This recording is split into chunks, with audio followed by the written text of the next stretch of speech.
ஆன்மீகத்தோட நட்பு யூடியூப் சேனலுக்கு உங்களை அன்போடு வரவேற்கிறோம்.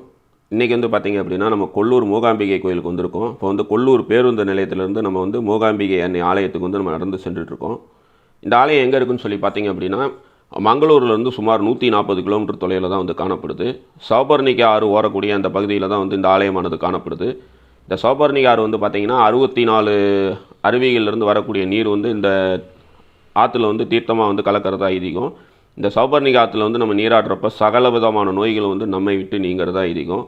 மேலும் வந்து பார்த்திங்கன்னா இந்த ஆலயத்தில் வந்து இருக்கக்கூடிய அந்த மூகாம்பிகை அன்னையோட சிலை வந்து பார்த்திங்க அப்படின்னா ஆதிசங்கரால் வந்து பிரதிஷ்டை செய்யப்பட்டது. அதாவது வந்து உலோக திருமேனி. அந்த சிலைக்கு கீழே வந்து பார்த்திங்கன்னா உலகிலேயே வேறு எங்கும் இல்லாத வகையாக வந்து சொர்ண ரேகையுடன் கூடிய லிங்கமானது காணப்படுது.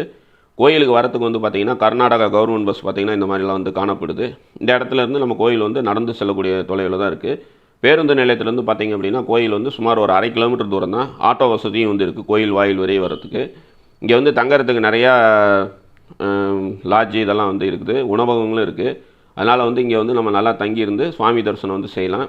இப்போ வந்து நம்ம கொல்லூர் மூகாம்பிகை அன்னையோட ஆலயத்தோட சிறப்புகள்லாம் பார்க்கலாம். பாருங்கள், மூகாம்பிகை அன்னை ஆலயத்துக்கு போகக்கூடிய பாதைன்னு சொல்லி இதை வந்து போட்டு வச்சுருக்காங்க. இது வழியாக நம்ம நடந்து போகணும். கோல மகரிஷியை வந்து இங்கே வந்து வழிபாடு செய்ததுனால இந்த ஊர் வந்து பார்த்திங்கன்னா கொல்லூர் அப்படின்னு சொல்லி அழைக்கப்படுது. மிகவும் சக்தி வாய்ந்த ஆலயமாக வந்து இந்த ஆலயமானது காணப்படுது. இங்கே வந்து நம்ம வழிபாடு செய்கிறப்ப வந்து பார்த்திங்க அப்படின்னா மாணவர்கள் வந்து கல்வியில் வந்து சிறந்து விளங்கலாம். இங்கே இருக்கக்கூடிய மூகாம்பிகை அன்னை வந்து பார்த்திங்க அப்படின்னா சரஸ்வதி தேவியின் அம்சமாக வந்து காணப்படுறதுனால இங்கே வந்து வழிபாடு செய்கிறப்ப மாணவர்கள் வந்து கல்வியில் சிறந்து விளங்கலாம். முதல்ல வந்து நம்ம வந்து கல்வி கூடத்தில் சேர்க்கறதுக்கு முன்னாடி மாணவர்களை வந்து இந்த ஆலயத்துக்கு கூட்டிகிட்டு வந்து வித்யாபார்சனம் செய்கிறது ஒரு தனி சிறப்பு. அதாவது வந்து அரிசியில் வந்து எழுதுவாங்கன்னு சொல்லுவோம் இல்லையா, அது அந்த பிரார்த்தனை வந்து இந்த ஆலயத்தில் வந்து ஒரு தனி சிறப்பு. அதே மாதிரி வந்து பார்த்திங்க அப்படின்னா இங்கே இருக்கக்கூடிய அம்மனை வந்து நம்ம வழிபாடு செய்கிறப்ப வந்து பார்த்திங்கன்னா முப்பெரும் தேவர்களையும் முப்பெரும் தேவியர்களையும் வந்து நம்ம வழிபாடு செய்த பலன் வந்து நமக்கு வந்து கிடைக்கும்.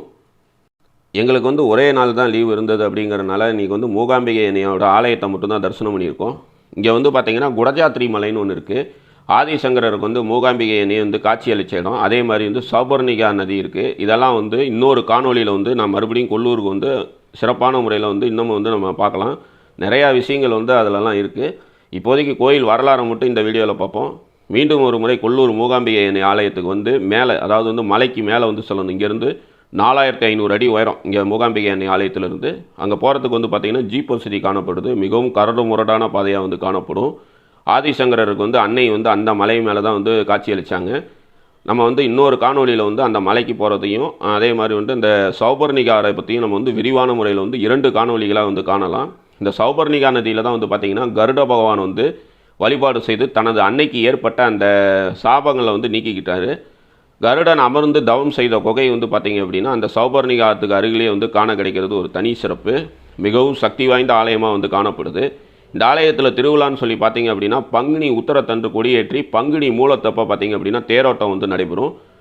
ஒவ்வொரு ஆண்டும் வரக்கூடிய சரஸ்வதி பூஜை என்று இங்கே இருக்கக்கூடிய சரஸ்வதி அன்னை வந்து பார்த்திங்கன்னா வீதி உலா வருவாங்க. அதே மாதிரி வந்து பார்த்திங்கன்னா இந்த ஆலயத்துக்கு வந்து தமிழக முதல்வர் எம்ஜி ராமச்சந்திரன் வந்து பார்த்திங்கன்னா தங்க வாள் வந்து பரிசளிச்சிருக்காரு. விஜயநகர சாம்ராஜ்யத்தை அந்த கிருஷ்ண தேவராயர் வந்து பார்த்திங்கன்னா இங்கே இருக்கக்கூடிய அன்னைக்கு வந்து பார்த்திங்கன்னா தங்கத்தாலான கவசங்கள் வந்து கொடுத்துருக்காரு. அதே மாதிரி பார்த்திங்கன்னா தமிழக முதல்வர் ஜெயலலிதா வந்து பார்த்திங்கன்னா இங்கே இருக்கக்கூடிய அன்னைக்கு வந்து வைரகிரீடம் வந்து கொடுத்துருக்காங்க.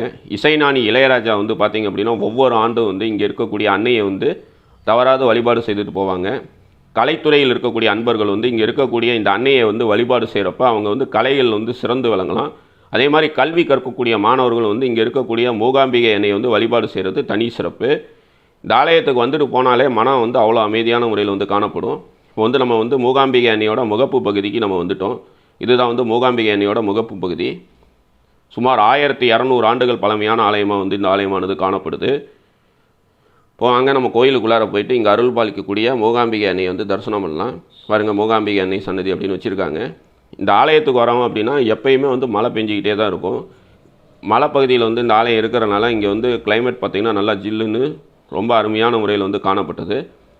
இங்கே இருக்கக்கூடிய இந்த கோயில் வந்து பார்த்திங்கன்னா கேரளாவோட கட்டட பாணியில் வந்து கட்டப்பட்டிருக்கும். இப்போ வந்து நம்ம கோயிலுக்குள்ளார போகிறோம். கோயிலுக்குள்ளார வந்தோடனே பார்த்திங்கன்னா கொடிமரம் காணப்படுது. பாருங்கள், கட்டட அமைப்பு எல்லாமே வந்து கேரளாவில் இருக்க மாதிரி தான் இருக்கும். ஆண்கள் வந்து பார்த்திங்கன்னா இந்த ஆலயத்துக்குள்ளே வந்து சட்டை பணியோட சொல்கிறதுக்கு அனுமதி கிடையாது. இப்போ வாங்க நம்ம கோயிலுக்குள்ளார போயிட்டு இங்கே அருள் பாலிக்கக்கூடிய மூகாம்பிகை அன்னையை வந்து தரிசனம் பண்ணிடலாம். வாங்க, இவங்க தான் வந்து இந்த ஸ்தலத்தில் அருள் பாலிக்கக்கூடிய மூகாம்பிகை அன்னை. சிங்க வாகனத்தில் வந்து அமர்ந்த கோலத்தில் வந்து அன்னை வந்து காணப்படுவாங்க. சில நேரம் வந்து பார்த்திங்கன்னா பத்மாசனத்தில் அமர்ந்த மாதிரி வந்து அலங்காரம் பண்ணி வச்சுருப்பாங்க. இந்த அன்னைக்கு வந்து பார்த்திங்கன்னா ஒவ்வொரு நாளும் ஒவ்வொரு மணி நேரத்துக்கு ஒரு தடவை வந்து பார்த்திங்கன்னா அலங்காரமானது செய்யப்பட்டுக்கிட்டே இருக்கும். இந்த அன்னை வந்து பார்த்திங்கன்னா உலோகத்தாலான திருமேனி, ஆதிசங்கரரால் வந்து பிரதிஷ்டை செய்யப்பட்டவர். அன்னைக்கு வந்து அருகில் வந்து பார்த்திங்கன்னா 2 சிவிலி வந்து காணப்படும். ஒன்று வந்து பார்த்திங்கன்னா காளி தேவியோட அம்சமாக வந்து சொல்கிறாங்க, இன்னொன்று வந்து துர்க்கையோட அம்சமாக வந்து சொல்கிறாங்க. அம்மனுக்கு பாதத்துக்கு கீழே தான் வந்து பார்த்திங்கன்னா அந்த சொர்ண ரேகையுடன் கூடிய அந்த லிங்கமானது காணப்படும். காலை 5 மணிக்கு பார்த்திங்க அப்படின்னா இந்த ஆலயத்தில் வந்து அந்த லிங்கத்துக்கு வந்து அபிஷேகம் பண்ணுவாங்க. அந்த நேரத்தில் மட்டும்தான் நம்ம வந்து அந்த சொர்ண ரேகையுடன் கூடிய லிங்கத்தை வந்து நம்ம தரிசனம் பண்ண முடியும். இந்த லிங்கத்தை வந்து தரிசனம் பண்ணுறப்போ வந்து பார்த்திங்கன்னா சகல விதமான தோஷங்களும் வந்து நம்மை விட்டு நீங்கிறதா அதிகம். 64 கலைகளுக்கும் அதிபதியாக வந்து இங்கே இருக்கக்கூடிய அன்னை வந்து திகழ்கிறாங்க. அந்த லிங்கத்தில் வலதுபுறத்தில் வந்து பார்த்திங்க அப்படின்னா பிரம்மா, விஷ்ணு, சிவன் 3 பேர் ஐக்கியமாக இருக்கிறதா ஐதீகம். இடதுபுறத்தில் வந்து பார்த்திங்க அப்படின்னா சரஸ்வதி தேவி, மகாலட்சுமி தாயார், பார்வதி தேவி மூவரும் வந்து அந்த ஒரே லிங்கத்தில் வந்து ஐக்கியமாக இருக்கிறதா ஐதீகம். அந்த லிங்கத்தை வந்து நடுவில் வந்து பார்த்திங்கன்னா ஒரு சொர்ண ரேகை காணப்படும். அந்த சொர்ண ரேகை தான் வந்து மூகாம்பிகை அன்னை. இந்த மாதிரி அமைப்புள்ள இந்த சொர்ண ரேகையுடன் கூடிய லிங்கம் வந்து பார்த்திங்கன்னா உலகிலேயே வந்து இந்த ஆலயத்தில் மட்டும்தான் இருக்கிறது அப்படிங்கிறது ஒரு தனி சிறப்பு. இப்போ இந்த ஆலயத்தோட தல வரலாறு என்ன அப்படிங்கிறத வந்து நம்ம பார்த்துடலாம். கோல மகரிஷி வந்து பார்த்திங்கன்னா சிவபெருமானை குறித்து தவம் பண்ணிகிட்டு இருப்பார். அப்போ வந்து பார்த்திங்கன்னா சிவபெருமான் வந்து கோல மகரிஷி முன் வந்து காட்சியளித்து உனக்கு வேண்டும் வரம் கேள் அப்படின்னு சொல்கிறாரு. அப்போ கோல மகரிஷி வந்து பார்த்திங்கன்னா உலக மக்கள் அனைவரும் வந்து மகிழ்ச்சியாக இருக்கணும், மாதம் மும்மாறி பொழியணும், மக்கள் அனைவரும் வந்து நோயின்றி வாழணும், இதுதான் எனக்கு வேண்டிய வரம், வேறு எதுவும் எனக்கு தேவையில்லை அப்படின்னு சொல்லி கோல மகரிஷி வந்து சிவபெருமான்கிட்ட வந்து வரமாக கேட்குறாரு. அப்போ மகிழ்ந்த சிவபெருமான் வந்து அவர் தவம் பண்ண இடத்துக்கு கீழேயே வந்து ஒரு சுயம்பு லிங்கத்தை வந்து உருவாக்குறாரு. அதை பார்த்த கோல மகரிஷி வந்து அந்த லிங்கத்தை பார்த்துக்கிட்டே இருக்கார். அப்போ சிவபெருமான் சொல்கிறாரு, நீ தினமும் வந்து இந்த லிங்கத்தை வந்து பூஜை செய்துட்டு வா, நீ கோரிய வரங்கள் அனைத்தும் வந்து உனக்கு கிடைக்கும் அப்படின்னு சொல்கிறாரு. அப்போ வந்து கோல மகரிஷி சிவபெருமான்கிட்ட வந்து கேட்குறாரு, சக்தியின்றி சிவனை நாங்கள் எப்படி வழிபாடு செய்கிறது, லிங்கம் மட்டும் இருக்குது சக்தி இல்லையே அப்படின்னு சொல்லி ரொம்பவும் வருத்தமாக கேட்குறாரு. அப்போ வந்து சிவபெருமான் சொல்கிறாரு, கோல மகரிஷி அந்த லிங்கத்தை பாரு அப்படிங்கிறாரு. அந்த லிங்கத்துக்கு நடுவில் வந்து ஒரு சொர்ண ரேகை காணப்படுது. இந்த சொர்ண ரேகை தான் சக்தியோட அம்சம். இடதுபுறம் வந்து பார்த்திங்கன்னா சரஸ்வதி, மகாலட்சுமி, பார்வதி மூவரும் காணப்படுவாங்க. வலதுபுறம் வந்து பார்த்திங்கன்னா பிரம்மா, விஷ்ணு மற்றும் நானும் வந்து காணப்படுவோம். இந்த லிங்கத்தை வந்து நீ பூஜை செய்துட்டு வா, உன்னோட கோரிக்கைகள் அனைத்தும் நிறைவேறும் அப்படின்னு சொல்லிட்டு சிவபெருமான் வந்து மறைஞ்சிடுறாரு. கோல மகரிஷியும் சிவபெருமானின் ஆணைக்கிணங்க அந்த லிங்கத்தை வந்து தினமும் வந்து பூஜை செய்துட்டு வர்றாரு. இதுதான் வந்து சரஸ்வதி மண்டபம். இங்கே தான் வந்து வித்யாபாரணம்லாம் வந்து செய்வாங்க. சரஸ்வதி பூஜை அன்றைக்கி பார்த்திங்கன்னா இந்த ஆலயத்தில் வந்து வெகு சிறப்பான முறையில் பூஜைகள்லாம் வந்து இந்த மண்டபத்தில் வந்து நடைபெறும். கோல மகரிஷியால் வழிபாடு செய்ததுனால இந்த ஊர் வந்து கொல்லூர் அப்படின்னு சொல்லி வழங்கப்படுது. அதன் பிறகு வந்து பார்த்திங்கன்னா வட பிரதேசங்கள் சென்றிருந்த ஆதிசங்கரர் வந்து கிபி 738 வந்து அங்கேருந்து தெற்கு நோக்கி வராரு. அப்போ வந்து அன்னை வந்து அவருக்கு வந்து காட்சியளிக்கிறாங்க. அன்னையை வந்து பார்த்த அவர் வந்து, அன்னையே நான் உங்களை வந்து கேரளாவில் வந்து பிரதிஷ்டை செய்யணும்னு விரும்புகிறேன், நீங்கள் என் கூட வாங்க அப்படின்னு சொல்லி கூப்பிட்றாரு. அன்னையும் வரத்துக்கு சம்மதிக்கிறாங்க. இதுதான் வந்து மூகாம்பிகை அன்னையோட தங்க கவசம். எல்லோரும் நல்லா தரிசனம் பண்ணிக்கிங்க. அன்னையும் வந்து வரத்துக்கு சம்மதிக்கிறாங்க. ஆனால் ஒரு சின்ன நிபந்தனை மட்டும் விதிக்கிறாங்க. அதாவது, ஆதிசங்கரா, நான் வந்து நீ முன்னாடி போ, நான் உனக்கு பின்னாடியே நடந்து வருவேன், என்னோடய பாத குரடுகளோட சத்தம் உனக்கு கேட்கும், ஆனால் நீ எக்காரணத்தை கொண்டு நீ திரும்பி பார்த்துடக்கூடாது, நீ திரும்பி பார்த்த அப்படின்னா நான் அந்த இடத்துல நின்றுடுவேன் அப்படின்னு அன்னை சொல்கிறாங்க. ஆதிசங்கரரும் சரின்னு சொல்லிட்டு நடந்து போகிறாரு. அவருக்கு பின்னாடியே அன்னை வந்து பாத குரடோடு நடந்து வராங்க. சத்தமும் கேட்டுக்கிட்டே வருது. கொஞ்சம் தூரம் போனோடனே பார்த்தீங்க அப்படின்னா சத்தம் கேட்குறது நின்று போயிடுது. ஆதிசங்கரர் பார்த்து நடந்துக்கிட்டே இருக்கார். என்ன சத்தம் கேட்கலையே அப்படின்னு சொல்லி ஆதிசங்கரர் சடனாக பின்னாடி திரும்பி பார்க்குறாரு. அதுதான் வந்து இன்றைக்கி நம்ம தரிசனம் பண்ணக்கூடிய இந்த கொல்லூர் மூகாம்பிகை அன்னை ஆலயம் இருக்கக்கூடிய பகுதி. இந்த இடத்துல வந்து பார்த்திங்கன்னா நம்ம வந்து நெய் தீபங்கள்லாம் ஏற்றி வழிபாடு செய்யலாம். இந்த ஆலயத்தில் வந்து பார்த்திங்கன்னா குங்குமார்ச்சனை செய்கிறது ஒரு தனி சிறப்பு. அதே மாதிரி வந்து நம்ம செய்யும் தொழில் வந்து நல்ல நிலைக்கு வரத்துக்கு வந்து பார்த்திங்கன்னா இங்கே வந்து வட பிரசாதம் வந்து நெய்வேத்தியம் வைக்கிறதும் ஒரு சிறந்த பிரார்த்தனையாக வந்து காணப்படுது. குங்குமார்ச்சனை வந்து செய்கிறப்ப வந்து பார்த்திங்க அப்படின்னா நம்ம வந்து வேண்டுதல்கள் அனைத்தும் வந்து நிறைவேறதா அதிகம். மாணவர்கள் வந்து கல்வியில் சிறந்து விளங்குறதுக்கு இந்த குங்குமார்ச்சனை வந்து நம்ம வந்து செய்யலாம். இந்த இடத்துல தான் வந்து அந்த சகசர குங்குமார்ச்சனை செய்யக்கூடிய அந்த மண்டபம், அன்னையோட கோபுரத்தை வந்து நம்ம நல்லா தரிசனம் பண்ணிக்கிறோம்.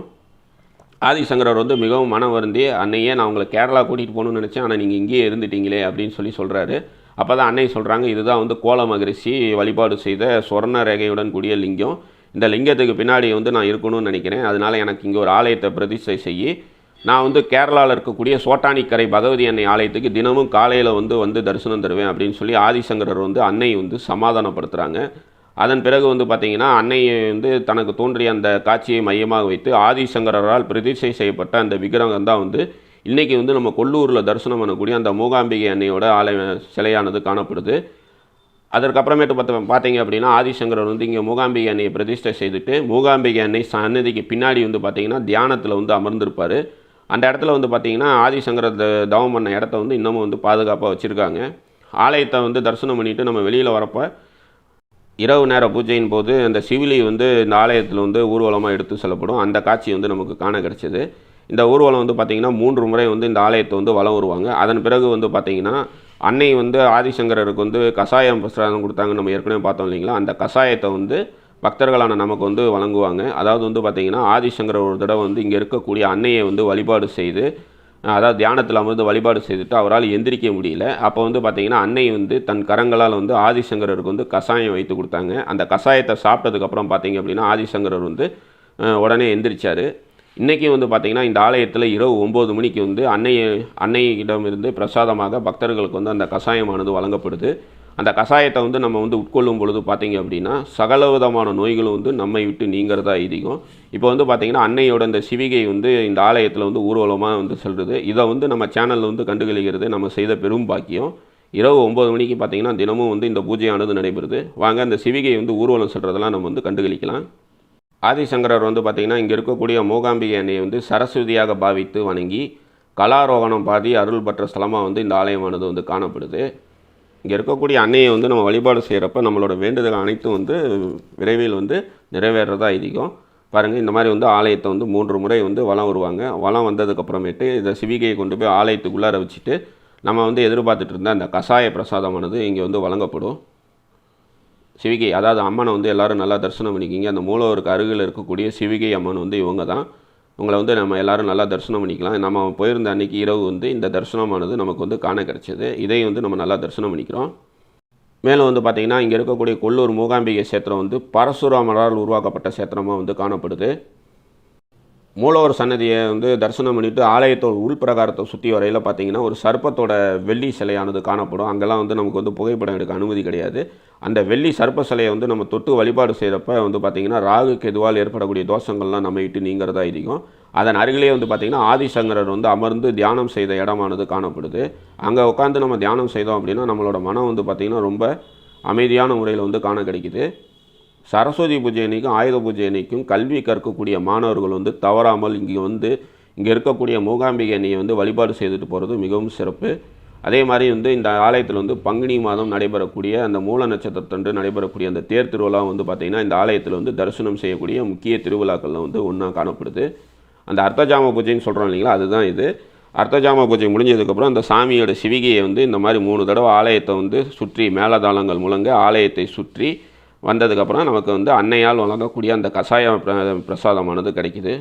இந்த மாதிரி அமைப்பு வந்து இந்த ஆலயத்தில் தான் வந்து காண கிடைக்கிறது ஒரு தனி சிறப்பு. இந்த கஷாயத்தோட மகிமை வந்து நானே கண்கூட வந்து கண்டிருக்கேன். எவ்வளவோ வந்து பிரச்சனைகளோட நோயோடு நம்ம வந்து சென்றாலும் அந்த வாங்கி அருந்துறப்ப நமக்கு வந்து அந்த நோய் நொடிகள்லாம் வந்து நீங்கிறதா ஐதீகம். மிகவும் சக்தி வாய்ந்த ஆலயமாக வந்து காணப்படுது.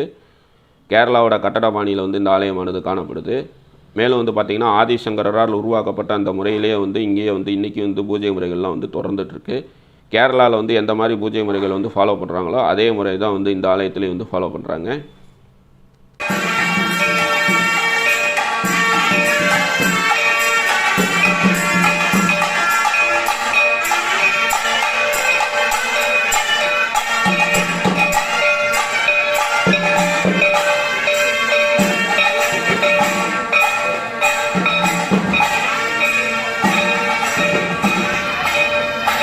இந்த சிவிகையை வந்து பார்த்திங்கன்னா 3 முறை வந்து ஆலயத்தை வலம் வந்ததுக்கப்புறமேட்டு அங்கே உள்ளுக்குள்ளே கோயிலுக்குள்ளார கொண்டு போய் வச்சதுக்கப்புறம் ஆதிசங்கரருக்கு வந்து மூகாம்பிகை எண்ணெய் வழங்கிய அதே கஷாய பிரசாதம் வந்து பக்தர்களான நமக்கு வந்து ஆலயத்தின் சார்பாக அன்னைக்கிட்டேருந்து வழங்கப்படுது. இந்த பிரசாதத்தை வாங்கிறதுக்கு தான் வந்து இந்த கியூவானது காணப்படுது. இந்த கஷாயத்தை வாங்கி நம்ம பருகிறப்ப சகல விதமான நோய்களும் நம்மை விட்டு நீங்கிறதா ஐதீகம். கொரோனா போன்ற கொடிய நோயின் தாக்கம் அதிகம் உள்ள இந்த மாதிரி காலகட்டத்தில் இந்த மாதிரி ஆலயத்துக்கு வந்து இங்கே தரக்கூடிய இந்த கஷாய பிரசாதத்தை வாங்கி நம்ம உட்கொள்ளும் பொழுது எந்த விதமான நோயாக இருந்தாலும் நம்மை விட்டு நீங்கிறதா ஐதீகம். நானே இங்கே வரப்போ வந்து பார்த்திங்கன்னா ரொம்பவும் வந்து ஒரு மாதிரி நரம்பு சம்மந்தமான கால்வலியோடு தான் வந்தேன். ஆனால் இந்த கஷாயத்தை சாப்பிட்டதுக்கப்புறம் அந்த கால்வலி என்ன ஆச்சு அப்படிங்கிறதே தெரியல. அது வந்து நானே வந்து என்னோடய கண்கூடாக வந்து நான் வந்து என்னோடய இதில் வந்து உணர்ந்தேன். மிகவும் சக்தி வாய்ந்த கஷாய பிரசாதமாக வந்து காணப்படுது. அதனால் வந்து நோய்வாய்ப்பட்ட அன்பர்கள் வந்து தவறாமல் கொல்லூர் மூகாம்பிகை எண்ணெய் ஆலயத்துக்கு வந்து இரவு 9 மணிக்கு ஆலயத்தில் வழங்கக்கூடிய இந்த கஷாய பிரசாதத்தை வந்து நம்ம உட்கொள்ளும் பொழுது நம்மளோட நோய்கள் அனைத்தும் வந்து நம்மை விட்டு நீங்கிறதா ஐதீகம். மிகவும் சக்தி வாய்ந்த ஆலயமாக வந்து இந்த ஆலயமானது காணப்படுது. 64 வகையான மூலிகைகளுடன் கூடிய அந்த 64 தீர்த்தங்கள் வந்து ஒன்று இணையக்கூடிய சௌபர்ணிகா நதிக்கரையில் தான் வந்து இந்த ஆலயமானது காணப்படுது. இங்கே வந்துட்டு போனோம் அப்படின்னாலே மனம் வந்து ரொம்ப அமைதியான முறையில் வந்து காணப்படும். இவ்வளவு சிறப்பு வாய்ந்த இந்த ஆலயம் எங்கே இருக்குன்னு சொல்லி பார்த்தீங்க அப்படின்னா, மங்களூர்லேருந்து 140 கிலோமீட்டர் தொலைவில் வந்து காணப்படுது. சென்னையிலேருந்து வந்து பார்த்திங்கன்னா மங்களூர் வந்து 900 கிலோமீட்டர், சென்னையிலேருந்து மூகாம்பிகை எண்ணெய் ஆலயம் வந்து பார்த்திங்கன்னா சுமார் 1050 கிலோமீட்டர் தூரத்தில் காணப்படுது. இப்போ நம்ம வந்து பிரசாதம் வாங்கிட்டோம் ஃப்ரெண்ட்ஸ். இதுதான் வந்து அந்த கஷாய பிரசாதம். நம்ம வந்து க்யூவில் நின்று வாங்கியாச்சு. இதை வந்து நம்ம பருகிறப்ப வந்து பார்த்திங்க அப்படின்னா சகலவிதமான நோய்களும் நம்மை விட்டு நீங்கிறத ஐதீகம். அதனால் மங்களூர் வரைக்கும் நீங்கள் வந்துட்டீங்க அப்படின்னா மங்களூர்லேருந்து இந்த ஆலயத்துக்கு வரதுக்கு பார்த்திங்கன்னா பேருந்து வசதியானது காணப்படுது. அதனால் வந்து இங்கே இருக்கக்கூடிய அன்னையை வழிபாடு செய்து மாணவர்கள் வந்து கல்வியில் சிறந்து விளங்குங்க. அதே மாதிரி இங்கே இருக்கக்கூடிய அன்னைக்கு வந்து வடை வந்து பிரசாதம் நெய்வேத்தியம் பண்ணி தங்கள் செய்யும் தொழில் வந்து மேன்மை பெறுங்க. இந்த கஷாயத்தை வந்து இப்போ நம்ம வந்து எல்லோரும் சாப்பிட்லாம். இப்போ வந்து நம்ம மூகாம்பிகை அன்னை ஆலயத்தை வந்து நம்ம நல்லா தரிசனம் பண்ணியாச்சு. மீண்டும் இன்னொரு காணொலியில் வந்து பார்த்திங்க அப்படின்னா இந்த ஆலயத்தில் ஓடக்கூடிய அந்த சௌபர்ணிகா நதி குடஜாத்திரி மலையை பற்றி நம்ம வந்து காணலாம். மறுபடியும் இதே மாதிரி இன்னொரு கோயிலை சந்திக்கலாம் ஃப்ரெண்ட்ஸ். நன்றி, வணக்கம்.